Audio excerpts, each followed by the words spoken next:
Hey YouTube, in this video I'm going to be doing a updated video. This is going to be my JRPG collection, or my PlayStation 3 JRPG collection of 2015. So this is an updated list from the one I did a couple years ago. I think it was the 2012 version. Mainly because there's a lot of people have been requesting that I do an updated video. So we're at the end of the lifespan now for the PS3. The console's very mature. There aren't going to be a whole lot of games coming out for it going forward, at least notable big blockbuster titles. So I think now, this is probably the last video I do on this type of series, at least for PS3, and next we'll be focusing on the other stuff like, PS Vita and PS4, maybe the PC, but I don't really see how I would do that, I guess since most of my games are all digital. But yeah, so in no particular order, we're going to go over the updated list.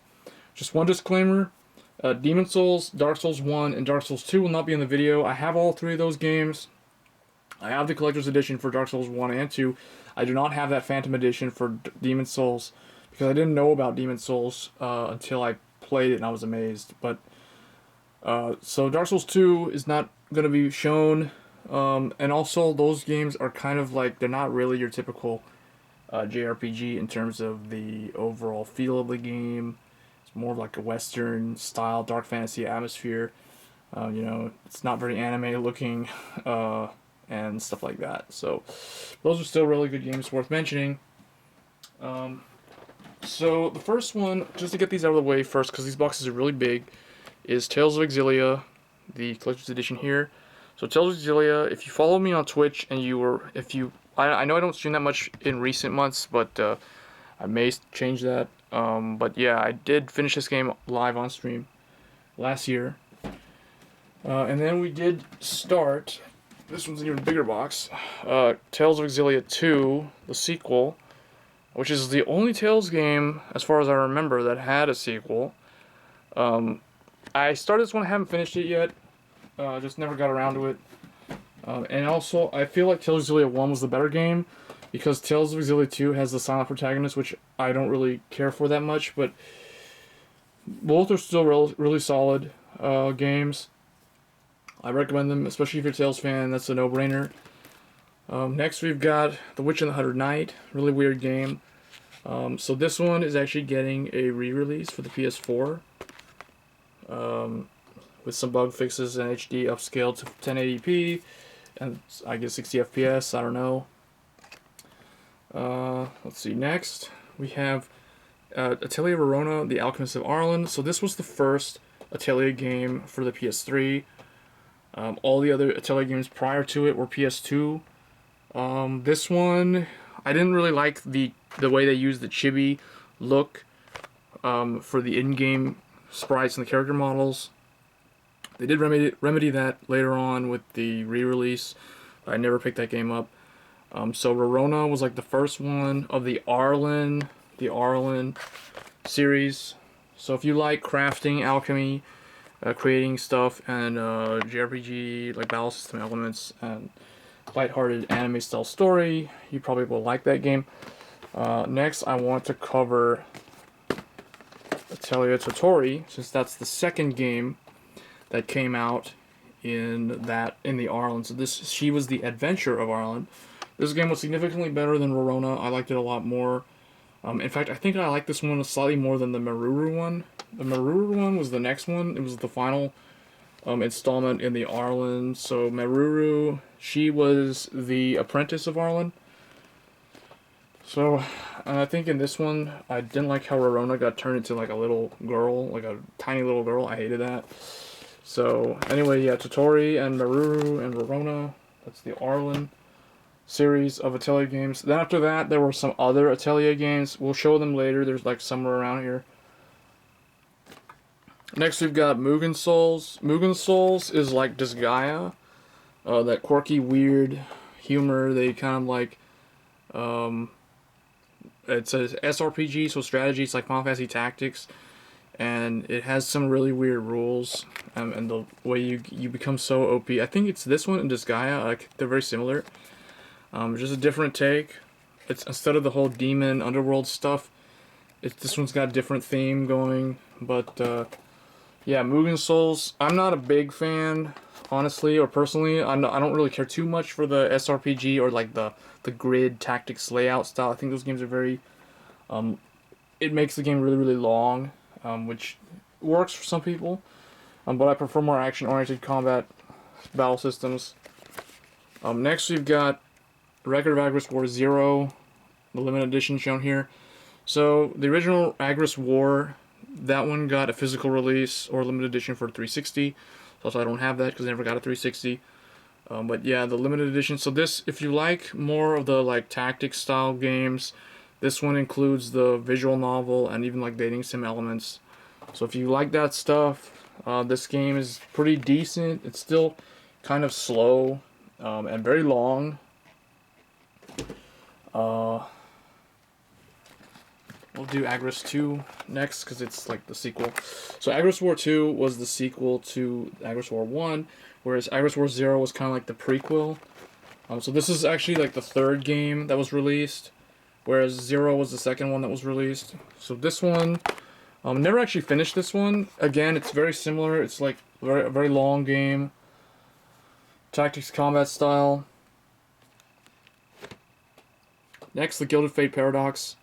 This one, it's I think it's similar to Disgaea. I never finished it, but from what I remember playing, you play as like God. You win a lottery ticket and you become God, and like this little angel girl is your assistant or whatever, and it's really really weird, lighthearted stuff. Next, we got Artonelico, or actually Arno Surge. Ode to an Unborn Star. So this is another game that I did do a couple of streams on. I never actually finished it though. It's a pretty decent JRPG, surprisingly. But yeah, it's pretty good. Next, Artonelico Koga. So this was the Artonelico game that came out for PS3. I think it's like the third Artonelico game. The previous two were on PS2, or maybe there was actually 3 on the PS2, and this is the 4th one. I don't remember.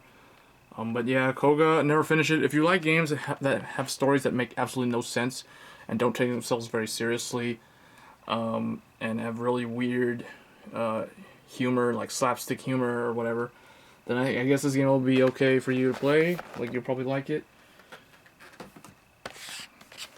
Next, Hyperdimension Neptunia, the original Neptunia, because there's so many Neptunias now that spam on like Steam.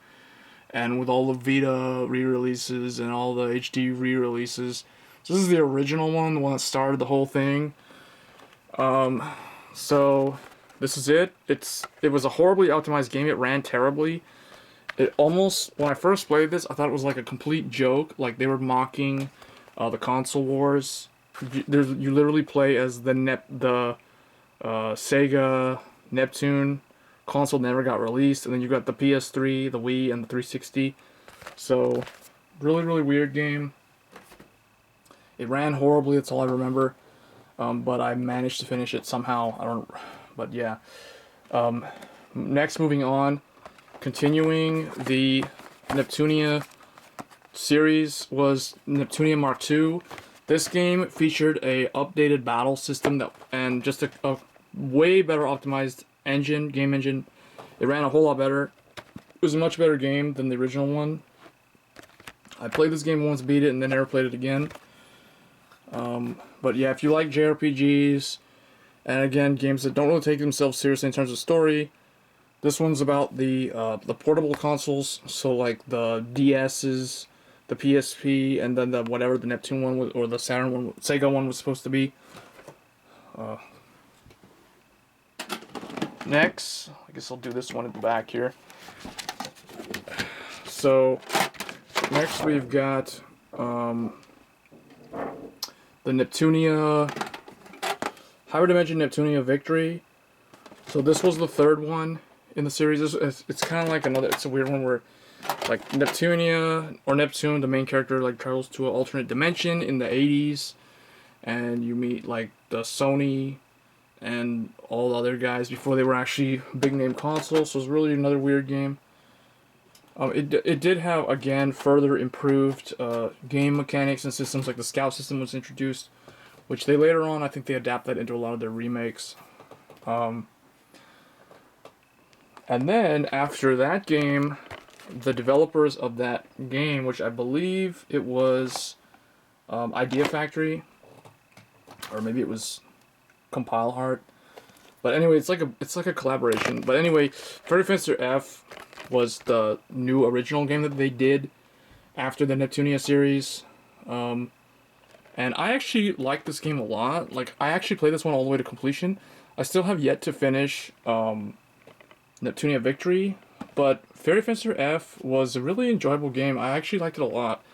It's kind of like a weird, well, it's just a really unique JRPG game. If you're looking for a game that fits the stereotype of JRPG to show off, I think this would be a good one. Typical, a male protagonist, the female lead, and then all the other random characters. Turn-based combat, actually not really well, it's like a turn-based action hybrid, kind of like Tales, but a little bit more turn-based. Next, Mugen Soul Z. This is just like the sequel to the Mugen Souls game. A pretty decent JRPG, again, if you like the Mugen Souls, if you like just Gaia, and those type of games. Next, now I'll just get this big list out of the way. So, Nier, I think this is a classic for PS3. Really, really good. It's like a more mature version of Kingdom Hearts without all the Disney characters. So if you like Kingdom Hearts style gameplay with puzzle solving and platforming and different kinds of mini games and those type of ways of changing up the gameplay with a really interesting story and it's like you have to like pay attention to figure out the true story and the whole meaning of stuff, then you'll probably definitely like Nier. Next, Rune Factory, made by Natsume, the same people who made Harvest Moon. I haven't finished it yet, but if you like Harvest Moon, you'll definitely like that game. Next, Resonance of Fate. This game has like one of the most complicated battle systems I've ever encountered. But it's once you pick up the battle system, you'll probably have no problems with that game. Next, we've got Folklore. Folklore is one of the original JRPGs on the console. It came out in 2007. This is like back before there were any other role-playing games for the console. But yeah, Folklore. You can tell it's an old game because it's got the Spider-Man font with the PlayStation 3 on the side there. Next, Enchanted Arms. Same deal as Folklore. It's like another 2000. This one might actually be a 2008. Yeah, no, it was 2007. Originally for the Xbox 360. Well, a lot of people don't know about this game. I think From Software helped develop this game. From Software is known for Demon Souls, Dark Souls, but this one is more like a standard turn-based role-playing game. And I just remember you have to collect a bunch of golems in that game. We'll do these next. Next, we've got Cross Edge. Cross Edge was the first NISA game. So, again, I think this was 2008. Yeah, 2008, Gust, and Compile Heart. So, yeah. This was the first one. Has the grid-based strategy, tactic style gameplay with crossover with a bunch of random characters. Next came Trinity Universe. This was their second game. This was their move to 3D. The engine that they used for Trinity Universe was the same engine that was used for the original Hyperdimension Neptunia. But for some reason, I feel like they did a couple more optimizations for Trinity Universe, because Trinity Universe, I remember, ran better than Neptunia. I just remember Neptunia running like garbage compared to Universe, but it's the same engine, and then Mark II had a completely different engine that they used for all their other games. But yeah, Trinity Universe was a pretty good game. Next, Star Ocean: The Last Hope. It seems like there's only ever one Star Ocean per console generation. So this was like Star Ocean 4. A lot of people that like Star Ocean didn't really like this game. I was okay with it. It was pretty good. I didn't really care for too many of the characters, though. Next, Final Fantasy 13. Final Fantasy 13 was, again, kind of like The Last Hope for Star Ocean. It was kind of like a mixed bag in terms of the reception. Some people thought it was good. Some people thought it was great. Some people thought it was terrible. I think the only thing, honestly, that was lacking was the lack of NPCs and towns in the first half of the game. But other than that, I thought it was still a pretty solid game. I did platinum this game, as I did with all the other 13 games. So I'll put this one to the side because I mentioned it again. Next, Tales of Grace's F. So this was the first. Well, actually, this is the HD update to the Tales of Grace's that was on the Wii originally. So Tales of Grace's F. This is like the definitive edition. Eternal Sonata, again, one of the earlier JRPGs. This one came out, I believe, in 2008. Eternal Sonata, originally for 360. Next, Valkyrie Chronicles. This is again one of my top 10, along with Nier and Demon Souls, in terms of like must-own PS3 games. Although this game did get re-released for Steam, and it's a pretty decent port. So Valkyrie Chronicles, if you like war stories, and if you like tactical strategy type of combat systems, with even a little bit of first-person shooter elements, but it's not like first-person shooter action. It's just like turn-based with some like, you know, you just gotta aim the weapon, kind of like Fallout style. You'll definitely like that game. That's like a must-have in my opinion. Next, Tears to Tiara 2. So this one is a visual novel slash RPG slash adventure game. So if you like really, really long cutscenes in games that are like upwards of 20 minutes or more, then you won't have a problem with this game. My main problem with it was too cutscene heavy. Very little. It was more like a very passive game. Like you were kind of like just sitting there watching it. Next, Dragon's Crown, another Atlas game. So this one was also published by Atlas, as well as Catherine. Catherine I don't actually have out here, but yeah, Catherine was another really good one, but I don't really consider that one a JRPG. But yeah, all the games by Atlas are like must-haves, almost, pretty much. So Dragon's Crown, again, side-scrolling, action, role-playing, and very good co-op, very good multiplayer implementation in this game. That's one thing worth noting.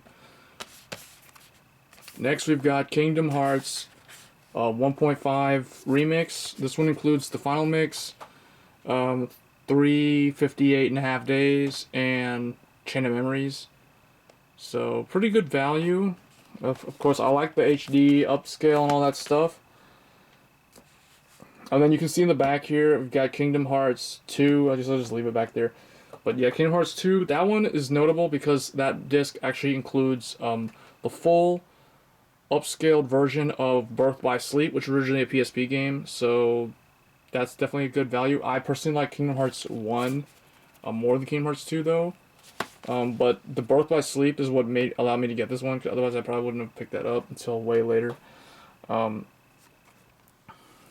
Next we've got the Awakened Fate Ultimatum.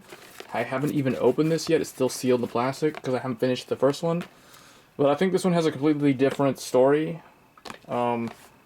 But if you like games like just Gaia and Mugen Souls, you probably wouldn't. I mean, you probably would like this game too.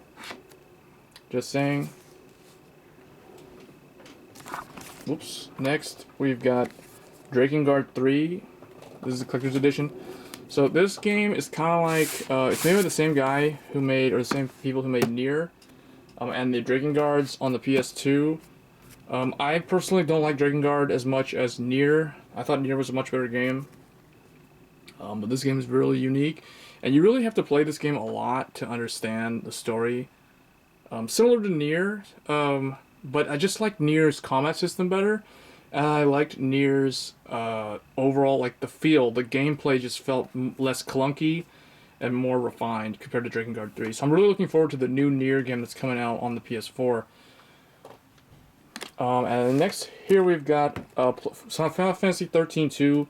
So Final Fantasy 13-2 is probably, in my opinion, out of the 13 trilogy, Final Fantasy 13-2 is probably the best one overall, because I think it meets the expectations of its target audience the best.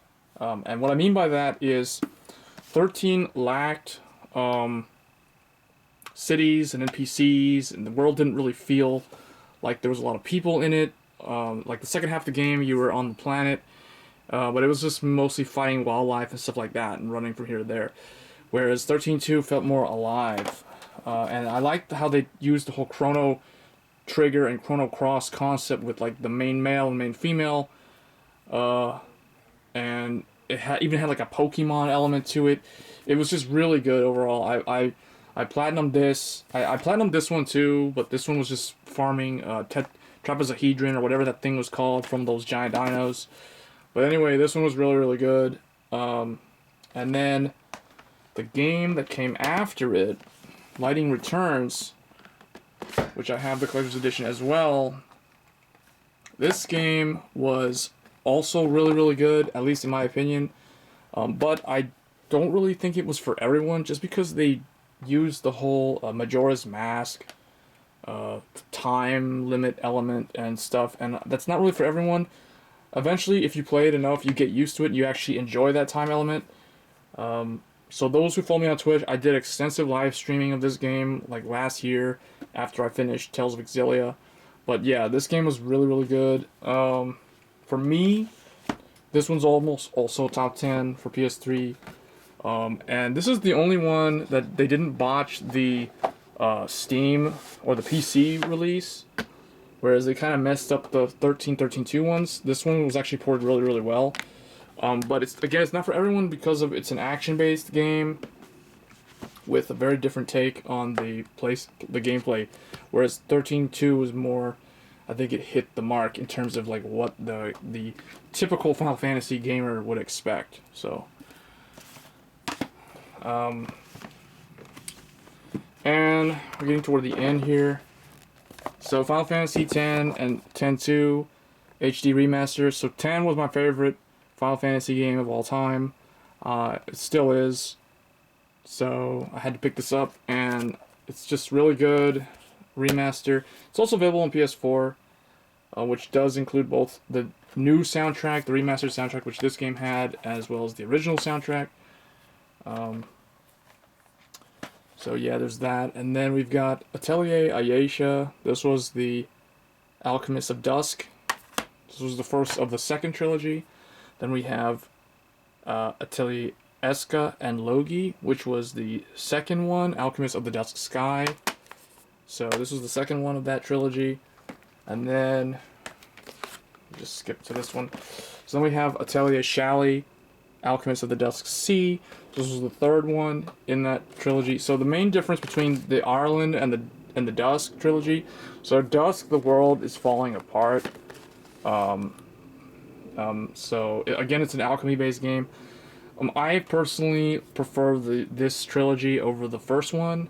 I like the characters in this trilogy more than the one like Totori and Rorona and those ones. But yeah, so that's the Atelier games. So there's a total of like 6 Atelier games for the PS3. So they kind of went a little overboard on that. Next we've got Disgaea 4. Disgaea 4 is, again, the really quirky strategy-based tactics-style combat. And in this game, it actually encourages you to break the rules and become really broken in terms of how powerful your characters get early on. And then we've got White Knight Chronicles 2 and the original one. White Knight Chronicles 2 is worth noting that it actually includes the entire White Knight Chronicles 1 with the updated battle system on the disc. But unfortunately, they shut the servers down, so the multiplayer co-op elements don't exist anymore. But it's still a pretty solid game in terms of single player. So there's that.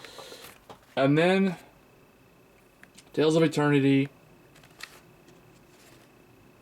Oh no, not Tales of Eternity. Time and Eternity. Time and Eternity, which is a very unique game, really weird battle system though. Takes a little bit of getting used to, but once you get into it, it's pretty addicting. It's a pretty fun game. So it's another hidden gem. It's like one of those really rare games. There's only like one of. So there's one of this. There's one of the Catherine game and stuff like that. And then last but not least, Trails, or The Legend of Heroes: Trails of Cold Steel. This game just came out. I haven't even opened it yet. But published by Exceed Games. It also has a PS Vita release. But yeah, Trails of Cold Steel, really, really good. Highly recommend it if you like the original Trails or Legend of Heroes games. I will probably be playing it, but again, like it's toward the end of the PS3 lifespan, so I don't anticipate getting a whole lot more games for this console at any point. But anyway, guys, thanks for watching, and curious to see your comments. And if you have an extensive collection, I encourage you to also post a video going over your collection. I'd like to see what other people have out there in terms of the JRPGs, particularly for PS3, because PS3 often has gotten a lot of, people saying that PS2 had like way better games. And I guess it's true, I mean, but I feel like in terms of quantity, PS3 did not disappoint, looking at how many, at least I have. But yeah, let me know in the comments below what you guys think. I feel like PS4 will have an even bigger collection, because it's only been out for, what, like 2 years, and it already has a pretty extensive lineup, which I'll probably film my collection of PS4. Let me know in the comments if you want to see that video. And once again, hope you guys enjoyed this video, and I'll see you guys next time. Thanks.